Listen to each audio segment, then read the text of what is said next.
Paz a vosotros, como decía Yeshua, como decía Pablo. Yeshua en sus apariciones le decía paz a vosotros, no temáis, yo soy. Pablo también y los apóstoles usaban mucho este saludo, el saludo de la paz.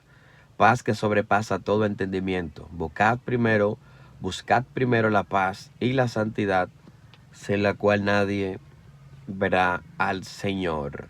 Así que Shalom Alejem Ubrahot. Paso por aquí prontamente, señores, porque es muy probable que hoy iniciemos con la pre-reforma. Oficialmente, a partir de hoy, comienza la etapa de la pre-reforma. Así que presten atención para lo que vamos a desatar aquí en los próximos minutos, esperando que ustedes sean bendecidos. Estamos ya entrando, dándole cuerpo a el renovado por vuestro entendimiento, para que comprobéis cuál sea la buena voluntad de Dios, agradable y perfecta, santa, agradable, perfecta. Esa voluntad, ahí el texto citado de Deuteronomio, Romanos capítulo 12, verso 1, la cual Cristo también decía, no he venido a hacer la voluntad mía, sino la voluntad del que me envió.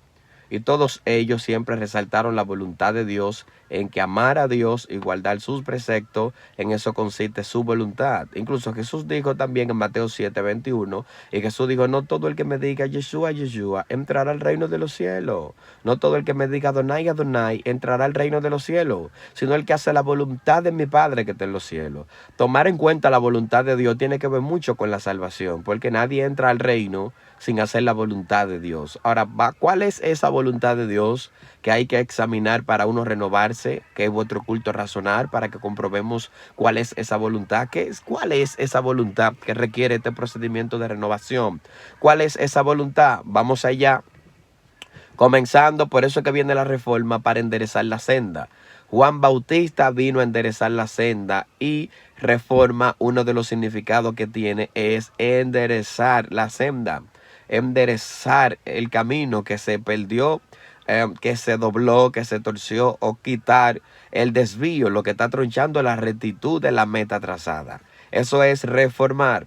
Entonces, paraos en los caminos, como dice Jeremías, preguntad por la senda antigua, cuál sea el buen camino, cuál sea la buena voluntad de Dios, agradable y perfecta. Hay que preguntar cuál es esa, es nuestro deber.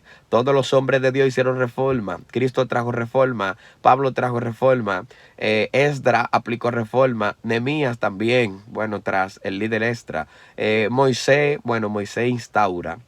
Ya Moisés instaura y prepara, y Moisés ya es un asunto, viene siendo ya desde la central, que eso lo vamos a tratar hoy.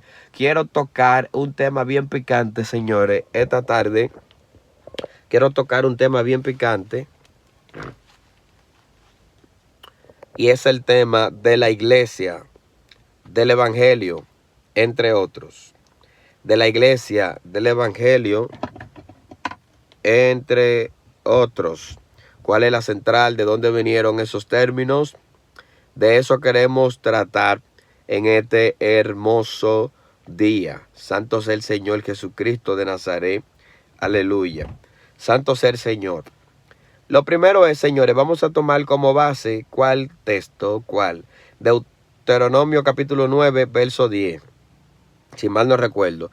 En la entrega oficial de las dos tablas de la Torá, o de los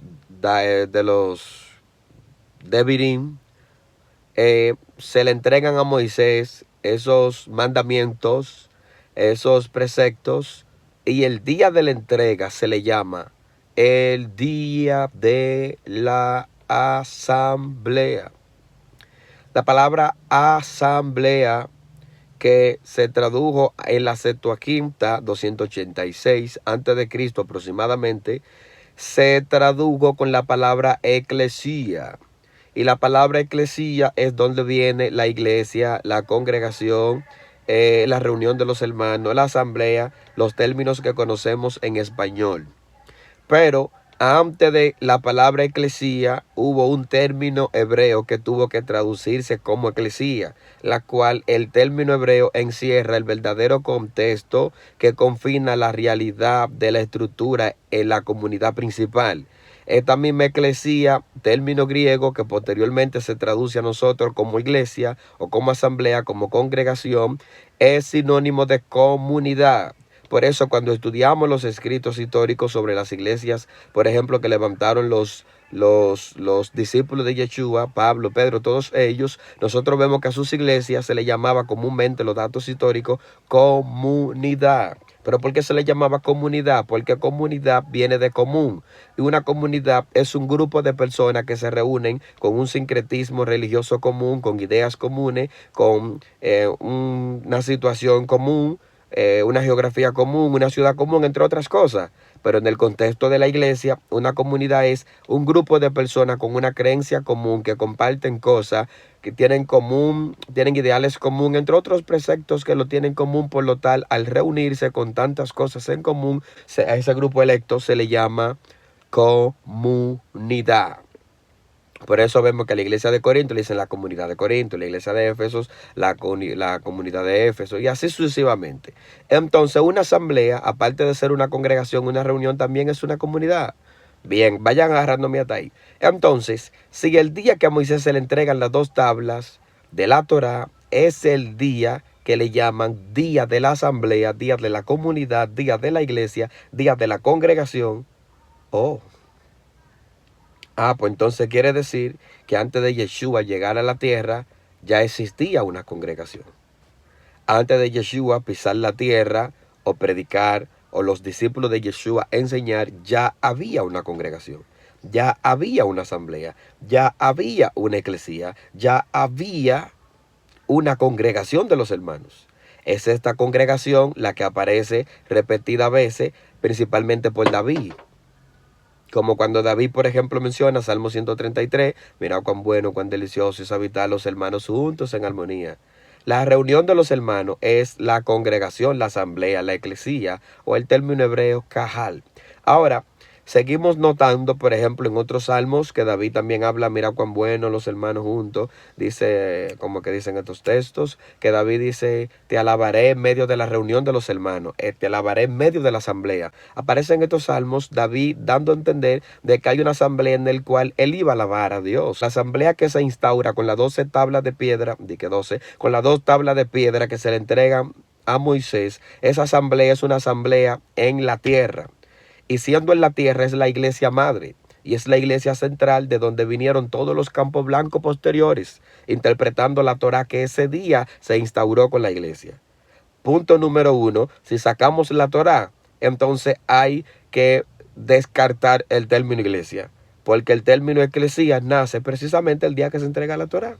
La iglesia y la Torá van de la mano, no podemos quitarle los huesos ni la sangre al cuerpo, porque tanto la sangre como los huesos forman parte de todo el cuerpo anatómico nuestro. Entonces, digamos que la Torá es el esqueleto. La Torá es el esqueleto, mientras que la iglesia es el cuerpo. Se fue la alabanza. Entonces, si la iglesia es el cuerpo, la Torá es el esqueleto. Es decir, la Torá, tanto como el cuerpo y el esqueleto, se necesitan ambos para formar el ser. Entonces, si la iglesia es el cuerpo y Cristo es la cabeza, el esqueleto es el espíritu de la Torá. Porque el día que se entrega la Torá es el día que oficialmente se reconoce, se instaura y se cumple la promesa que se le había hecho a Jacob, que ya Jacob se le había prometido el cajal.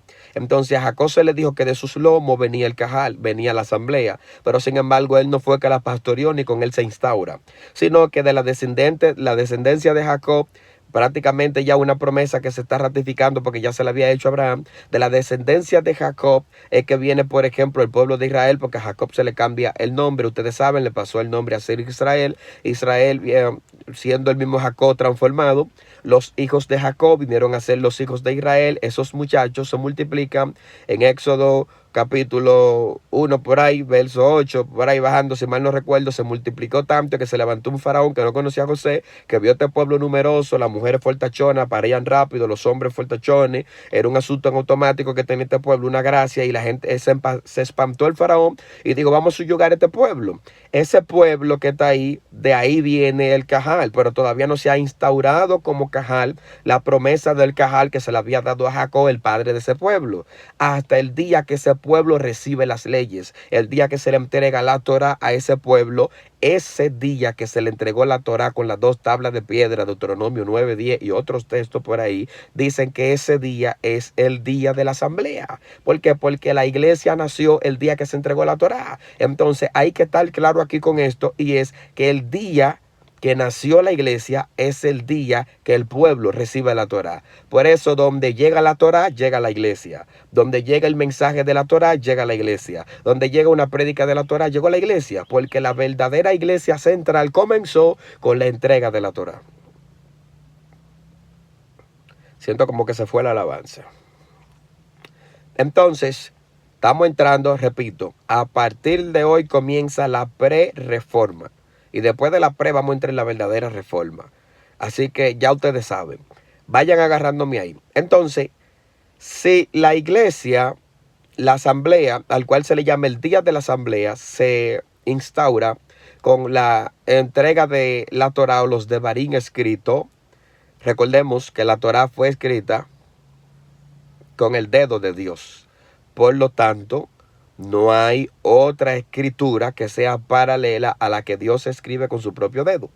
Las otras escrituras fidedignas son escrituras donde personas inspiradas por Dios, inspiradas por su Santo Espíritu, decidieron escribir e interpretar leyes haciendo halajá, agadá, entre otras cosas. Una halajá es como cuando se agarran las leyes del libro de la ley, principalmente Levítico, el de la segunda ley, lo de Barín, Deuteronomio, agarrando esas leyes para hacer a lo que en términos griegos le llaman homilía, pero en hebreo se le dice halajá. Haciendo una halajá es un midrash halágico, pero también la Torá está acompañada de profeta, de prosa, de poesía, cosa poético. Entonces, ya la Torá no solo es ley, también tiene historia, tiene poesía, y a ese complemento se le llama Tanakh. Entonces ese Tanakh nosotros vemos que tiene historia. Entonces si la halajá tiene que ver con leyes, cuando se va a aplicar las historias, la poesía, las narrativas del Tanakh, que no son leyes, entonces ¿cómo le llaman a ese midrash? Midrash agadágico, porque viene de agadá, narrativa. Entonces todas las interpretaciones agadágicas y halágicas del Tanakh, a esos escritos que son inspirados, también se le llama como toda escritura inspirada por Dios. Pero, no es igual ni tampoco será que un hombre escriba con inspiración divina a que el divino escriba a él con su propio dedo. No es igual. Por eso la escritura que vino con el propio dedo de Yahvé fue lo que constituyó la iglesia. Ok, se le promete a Jacob el Cajal. Con Moisés se instaura oficialmente con la entrega de las leyes de la Torá. ¿Qué pasa? El término asamblea, aunque en atmósfera antropóloga, es decir, atmósfera de hombre, se le entrega la central a Moisés para que la pastoree. Ya el término iglesia circulaba, textos eucarísticos para allá atrás. Incluso la Biblia tiene muchos reflejos que evoca eso. Por ejemplo, las 70 naciones que comienzan a llenar la tierra para el nuevo mundo postdiluviano, que vienen de los lomos de Noé, los 3 hijos de Noé, Cam, Jafet, a uno se le entrega 24 naciones, a otro 16, ¿ya cuántas van? Son 40, y a otro se le entrega 30, ¿cuántas son en total? 70. Ok, en la literatura oriental circulaba la idea de una asamblea central en el cual se congregaban 70 Elohim. Recuerde que el término Elohim tiene 2 formas de usarse: plural majestático, plural numérico. Plural majestático es como Génesis 1:2, con referente al Eterno. Pero como luego se volvió trivial el uso, entonces hasta los jueces se llamaban Elohim, los reyes, entre otros. Es un término por ahí, pero no quiero entrar ahí ahora. Entonces esos 70 Elohim es un símbolo, porque vemos que en la Biblia se repite mucho el 70. Dentro de lo que entraron en Éxodo, no eran 70 en total, pero el número se redondeó a 70. Cuando Moisés agarra a los 70 ancianos, no eran 70 en total, porque con Moisés y Aarón eran 72, pero el número se redondeó a 70. En la Septuaginta también se dice 70 judíos que escribieron en una celda. Pero otras afirmaciones dicen que no eran 70, que eran 72. Pero se redondea a 70. Porque los hebreos redondean, sea 71, 72, lo redondean a 70. Porque el 70 para ellos no es solo un número. Es más que número es un código, es un símbolo. Vemos a Yeshua también, por ejemplo, la comisión de los 70. Porque los 70 evoca una mentalidad. Mito-teológicamente, esos 70 Elohim que se congregaban en la asamblea es la premisa de donde viene el 70 usado en la Biblia. El 70 usado en la Biblia y ¿qué más? Pues te perdí el hilo. El 70 usado en la Biblia y también la asamblea. Por eso es que vemos, por ejemplo, en el libro de Job, dice que, y eso que es un libro, uno de los que evoca una mentalidad muy ambigua, el libro de Job. Y dice que cuando vinieron los hijos de Dios a presentarse, ¿a dónde fueron a presentarse? Cuando fueron los hijos de Dios a presentarse, vino dentro de ellos a Satán. Y Dios le dijo, ¿de dónde vienes a Satán? Y él le dijo, vengo de rodear la tierra y andar por ella. ¿Y dónde era esa reunión? No solo el libro de Job, vemos Primero de Reyes, capítulo 22, con este profeta, con Micaías, cuando los profetas están confabulados a la mesa de Astarte, Astaró, esa mesa de esa diosa de Asera que llevó Jezabel. Y muchos profetas se confabularon, otros le salieron corriendo. Usted sabe la persecución que tenía Jezabel ahí, con su cuerpo de muñequita y su hechicería, entrenada por su papá y por sus ancestros. Y le sacó los ojos acá, y acá estaba sin visión. Acá y Josafat se reúnen, tienen que reconquistar la tierra de Ramón de Galaad. 3 años que no hacen guerra por ella, quieren recuperarla. Pero Josafat le dice acá, esos profetas que tú tienes ahí como que no me huelen, no hay otro por el cual consultemos. Acá dice, sí, hay otro, pero ese otro no me gusta como él habla. Porque cada vez que me profetiza, no me profetiza bien. Me caía. Cuando mandan a buscar ese otro que no gusta, sí, porque la gente que dice la verdad no gusta. El que dice lo común es aplaudido, pero el que dice la verdad, señores, mire. Ya yo tengo gente que lo han cogido hasta lo personal conmigo. Yo les saludo y me dejan en visto. Gente que supuestamente eran mi pana full, mis pastores que me decían tú eres mi favorito. Buchi pluma, yo no creo en eso. La misma gente que te halaga mucho son los más traicioneros. La gente que siempre está halagando suelen ser los más traicioneros. Y hay que tener cuidado con eso. A Jesús le dijeron Hosanna y después dijeron crucifíquenlo. Y a Pablo le dijeron Dios en Mercurio. Y después dijeron mátalo, apedréalo. Y ellos mismos tiraron piedra. Yo no creo en gente. Hay que creer en Jesucristo. Pablo dijo Gálatas 1:10, no soy yo siervo de Jesucristo si agrado al hombre antes que agradar a Dios. Pero Micaías cuando llega, Micaías dice, yo vi una reunión, yo vi sentado frente al trono. Y salió un espíritu que dijo, yo envíame a mí, yo soy espíritu de mentira. Yo seré espíritu de mentira en boca de tu profeta. Y el eterno, el Elión, Eloa, le dijo al espíritu, vete y lo conseguirás. ¿Dónde estaba esa reunión? En la tierra, esa reunión, esa visión que tuvo Micaías. Ajá, ¿por qué entonces viene Asaf, entrenado por David, y habla también de una asamblea donde se reúnen los Elohim y que Dios tiene que disciplinarlo y decirle cómo tienen que corregir la tierra? Creo que Salmo 82, Salmo 79, si mal no recuerdo. Y creo que el de David también, Salmo 29, que más para abajo dice que Dios se sienta como rey en el diluvio. En fin, todos esos textos que están ahí de asamblea celestial, es una asamblea literal, donde tienen que congregarse las potencias ante el Elión, ante el Elo, ante el Altísimo, a reportarse. Bien. En base de eso es que llega la asamblea que nosotros conocemos como la primera asamblea en atmósfera antropóloga. Y es la que pastoreó Moisés el día que se instauró las leyes. Pero como todas las iglesias centrales, por ejemplo, aquí en República Dominicana hay una iglesia central de la Iglesia de Dios, el Concilio MI, un ejemplo.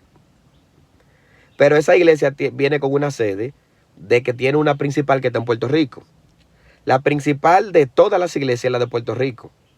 Pero aquí en el país la principal es esa Iglesia de Dios MI. Entonces, en la atmósfera espiritual, la asamblea principal es la que pastorea Yahvé, el Elión.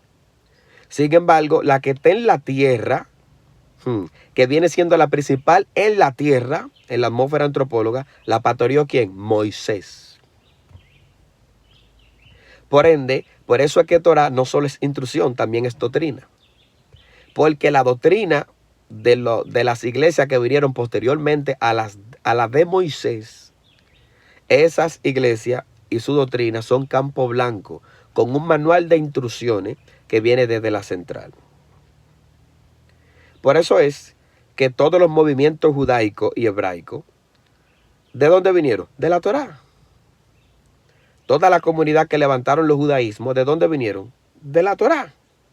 Pues entonces todas las interpretaciones posteriores de la Torá, Torá Shebaal Peh, Torá oral, Torá en los Midrashim, la Torá escrita, la Torá por los tratados, la Torá que vino, que cayó con la Mishnah, que después se convirtió en el Talmud Babli, en el Talmud Jerusalén, y en fin, todo eso son interpretaciones de la Torá. Son Midrash, que el Midrash viene del segundo piso interpretativo de la Torá. La Torá tiene 4 caminos de interpretación: Pechá, Derash, Remesh, Sob. En el Derash es la columna de donde vienen los Midrash, la Mishnah, los Talmud, todo. Porque el Derash es la interpretación del texto Pechá en el contexto de la ética moral. El Remesh busca símbolos y el Sob es místico, esotérico. Sin embargo, el Derash es la columna de todo lo que se transcribe, se copia, toda la literatura judía. Vean hasta ahí. Ahora, hay un detalle. Cristo le dice a Pedro: sobre esta piedra yo edificaré mi iglesia. Ok. Eso está como en Mateo 16, 18, si mal no recuerdo. Y en el 18, creo que el verso 17, mal no recuerdo, Cristo viene y da una referencia. Preste atención aquí. Cristo da una referencia y Cristo le dice a ellos: si tu hermano pecare contra ti, creo que ahí es que está, si no me falla la memoria, que son tantos textos.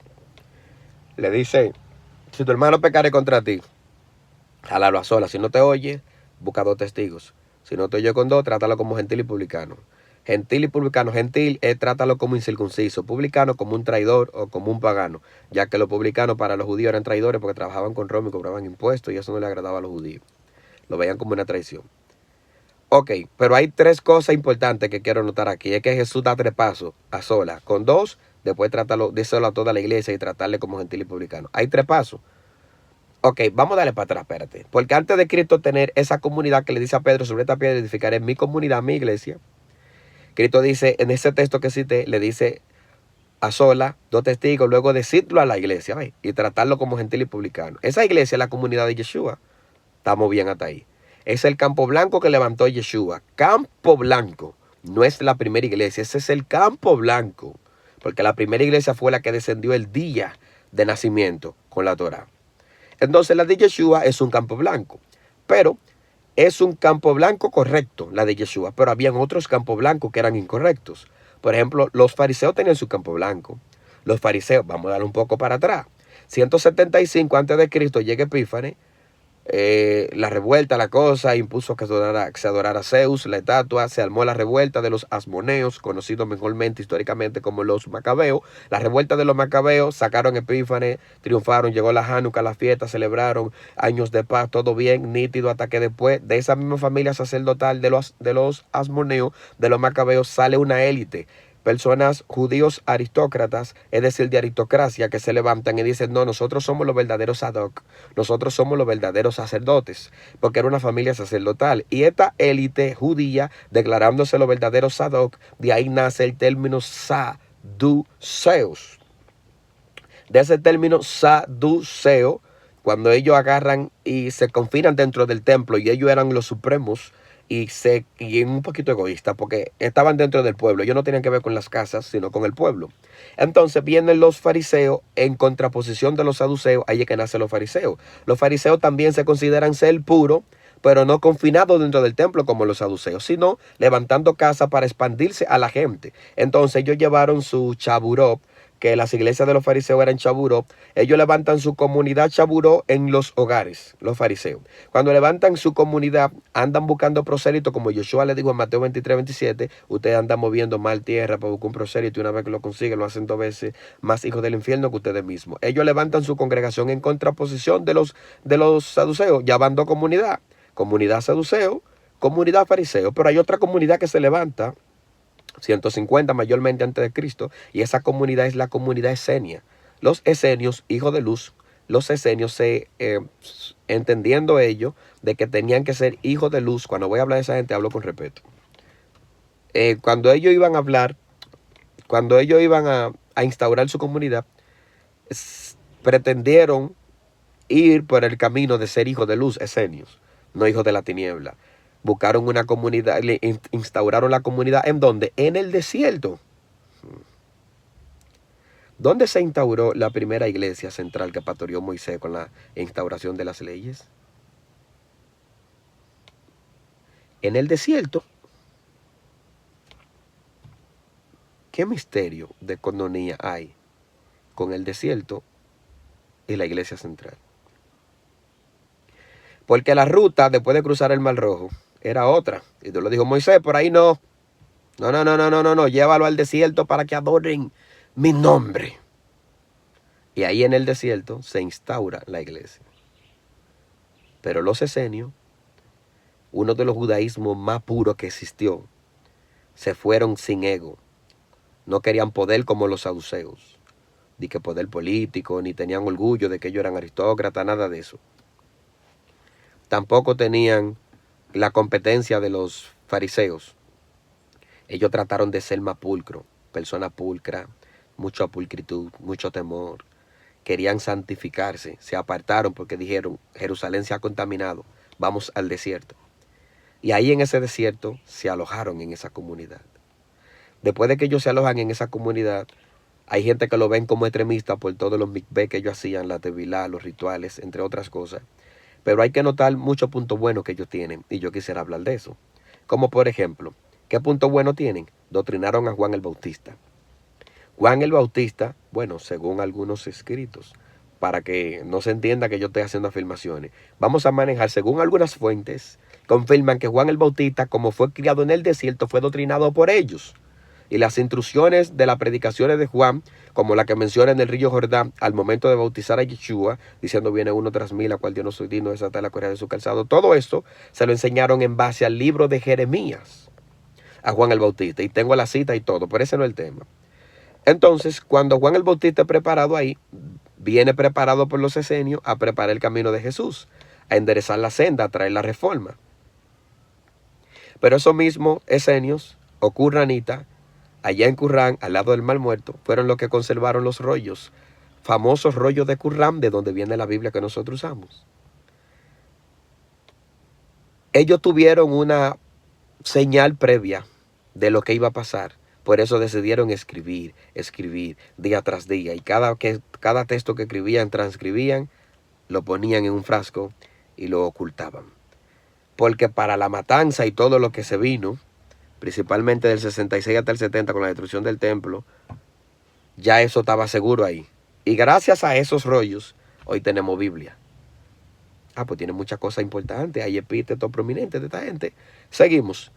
Cristo también, cuando dice: jálalo sola, con 2 testigos, y después dígaselo a la iglesia.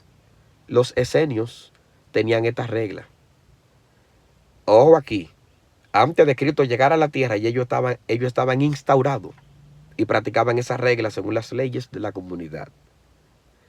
No obstante eso, vaya agarrándome, no solo que Cristo y los esenios tienen eso en común, no solo eso,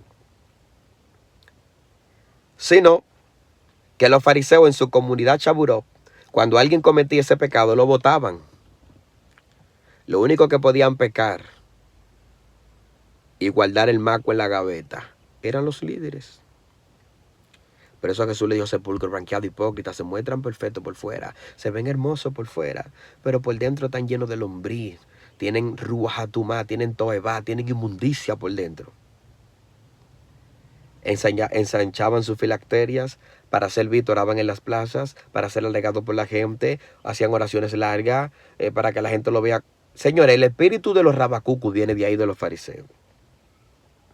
Varón, pero Jesús era fariseo. Aguántate. No me confunda el judaísmo de Jesús con el de los fariseos, no me lo confunda. Todos los fariseos no eran malos, es cierto, todos no eran malos. Pero lamentable es el caso. Todas las leyes dogmáticas, las leyes Misá, Mahaseja, Torah, la implementaron ellos. Y los esenios en el documento Obras de Ley, Maseja Torah, le estaban reprendiendo cosas que ellos no hacían. La reprensión llegaba de los esenios a Jerusalén. Y ahí había la disputa. O sea que quienes lo estaban pastoreando a todos ellos eran los esenios. Entonces, los fariseos, cuando cualquier catecúmeno pecaba, o talmidín, ellos agarraban y lo sacaban de la comunidad porque ellos eran lo puro y lo consagrado, y eso lo contaminaba a la comunidad. Sin embargo, Yeshua, a diferencia de ellos, no lo votaba. Decía, denle un chance, jálenlo a sola, después con dos testigos, y luego, si no oye, decirlo a la iglesia y tratarlo como gentil. Sin embargo, si los fariseos lo votaban de una vez y Yeshua no, pero los esenios tampoco, esos 3 pasos que Yeshua aplica ahí, ya los esenios lo enseñaban. Entonces Cristo tiene mucho que ver con los esenios. Incluso los esenios enseñaban sobre hijos de tinieblas, sobre hijos de luz, consecuencia por hacer el mal, recompensa por hacer el bien. Lo que Cristo también enseña, yo soy la luz. Cristo es conocido como el maestro de justicia, mientras que el pastor de los esenios también era un maestro de justicia. Entonces, nosotros está comprobado, y ustedes lo pueden estudiar aparte, el sermón de Jesús, estúdienlo. Cada frase doctrinal que Jesús soltaba, estúdienla. Y también estudien la doctrina y la frase doctrinal de los esenios, a ver si no hay paralelismo. El único judaísmo que hasta el sol de hoy no está censurado. Mucha gente opina porque le llaman extremista, pero hasta el sol de hoy no hay una censura oficial y clara hacia ellos. Son los quranitas los que escribieron los rollos de Qur'an, los que doctrinaron a Juan, del cual Cristo se alineó mucho con su doctrina, y de donde posteriormente hay un documentico por ahí famosito, llamado el documento de Damasco. ¿Cómo lo ven? Pablo dominaba esos rollos, y camino a Damasco, se lo voy a dejar para la reforma, eso de Pablo y camino a Damasco con lo que se le apareció. Se lo voy a dejar para que anotemos en la reforma, porque estamos en la pre, no puedo rotar, toda la luz no la puedo soltar por aquí. Hay que irlo yompeando al pasito para que los que estén ciegos vean. Y para que los que ven sean cegados. Así como Yeshua vino a darle vista a los ciegos y a cegar a los que ven, así yo estoy haciendo. Porque hay gente que ven y no hacen, mas hay otros que no ven y quieren hacer. Y traigo luz para los que no ven que quieren hacer. Entonces, todas esas comunidades, iglesias que se levantaron, son Campo Blanco. Y los únicos 2 Campo Blanco que vienen conectados con el cordón umbilical de la central que pastoreó Moisés es la comunidad de los quranitas o de los esenios y la comunidad de Yeshua, que también Yeshua es catalogado un esenio, porque él viene siendo luz. ¿Dónde está el detalle? ¿Cómo Cristo autorizó la iglesia de Moisés como una principal para la de él? Vamos allá, para que no se crea que Rafael Germán está inventando. Juan 5:45. Cristo le dice a ellos, Moisés, en quien ustedes creen que tienen esperanza, yo no soy que los acuso, que lo acuso a ustedes. Ustedes tienen a Moisés quien os acusa, pero realmente no es Moisés, es la Torá de Moisés que lo acusa a ellos. Lo que Jesús le está diciendo, mis palabras no son las que los reprenden a ustedes, las que los juzgan, no son las mías, son las que ustedes, la de Moisés, las que ustedes recibieron allá, dando a entender que el manual de la doctrina es el que recibió Moisés. Luego le dice, si ustedes no leen a Moisés, no me van a entender a mí, pero a Moisés no hay que leerlo, pero sí la Torá que Moisés recibió. Entonces lo que Jesús le está diciendo, si ustedes no lo leen la Torá, no me van a entender a mí. Ah, pero hay otro texto que no me puede faltar. Dios le dijo a Moisés, levantaré un profeta de la congregación de tus hermanos, al igual que tú. Dios le dijo a Moisés. Pedro lo agarra, Hechos 3:22, y Pedro dice que ese profeta que se le profetizó a Moisés es Jesús.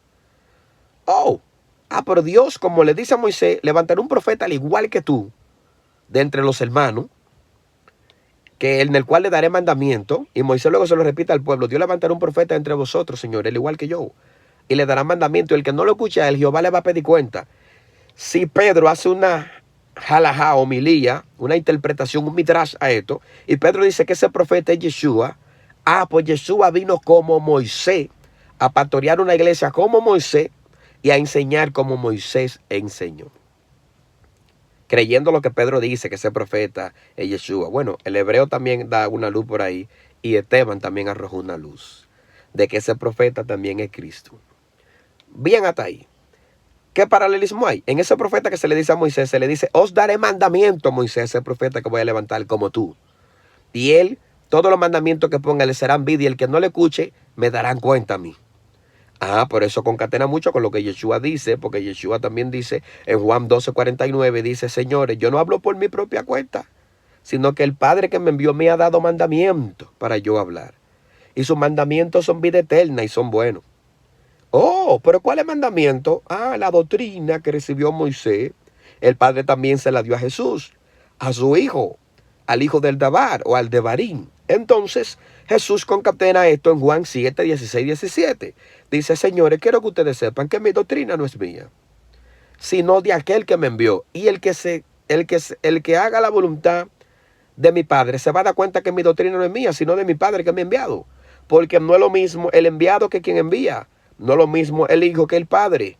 No es lo mismo. Varón, pero que Yeshua fue Dios, al igual que Dios. No, espérate, párame el CD.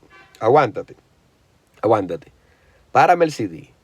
No es lo mismo el enviado a quien lo envía. No.